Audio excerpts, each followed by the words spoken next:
Well, this morning, lots of kids are getting ready up to go to school, and that's kind of what we're talking about today with our pet expert Greg Reilly and his little friend Annie about separation anxiety can actually happen when the kids go back to school and pets are left by themselves a lot of the time. Right, absolutely. I mean, if you really think about it, dogs are very people-oriented. Yes. They're very pretty much of a pack animal, and you know, right around during the summertime, they really like having kids at home. The moms at home, sometimes the dads are home, and so forth. And then all of a sudden, when that cycle is broke, when the kids are going back to school, they could be a little bit disoriented, and unfortunately, they can be also a little bit destructive.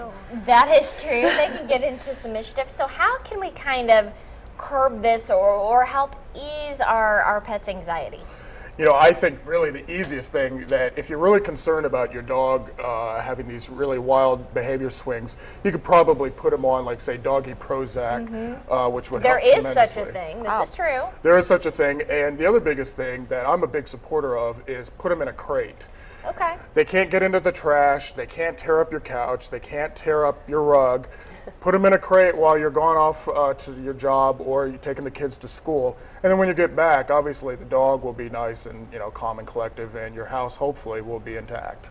And how long how many hours can you leave them in that crate? You know, I've probably left mine in there for about at least 8 hours stretch. Okay, so about a work day or a school day. About a work day, school day, and they should be pretty much okay. You know, some people will put a small bowl of water in there just in case if they get thirsty. Some people don't, but you know, I'd say right around about 8 hours, you know, should be okay, more or less. And is this more mainly a dog issue? I would say mostly a dog issue. I mean, cats are pretty much, you know, they just kind of hang out, at least mine do. I don't really hear too many complaints about, you know, I'm out of town or something like that and my cat just destroyed the house. It's always the dog that is, you know, the troublemaker within each household. What types of items do dogs usually go for when they have that anxiety attack? Like, do they target usually couches, shoes? I mean, or does it just depend on the dog, what they prefer? You know, that's a very good question. I think it's very random. I mean, I've seen shoes.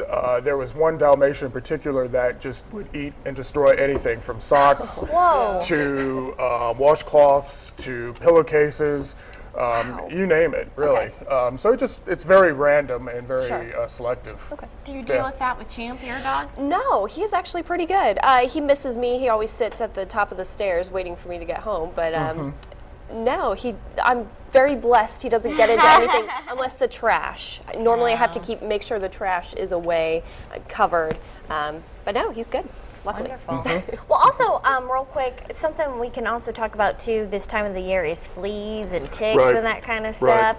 So how can we make sure that our pets are good and they don't bring that stuff into the house? If you really think about it, you could always kind of gauge your flea season by the weather, and it sounds really strange. Normally your season is going to be between, say, December and probably, well, will start right around March till December.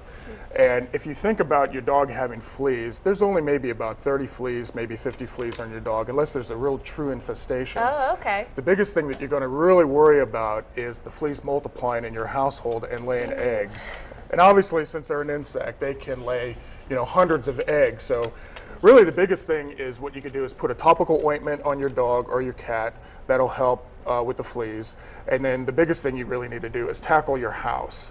Vacuum, vacuum, vacuum, vacuum, especially right around cool places, around baseboards, underneath chairs, underneath couches, and that should help out quite a lot. And you just do that once a month?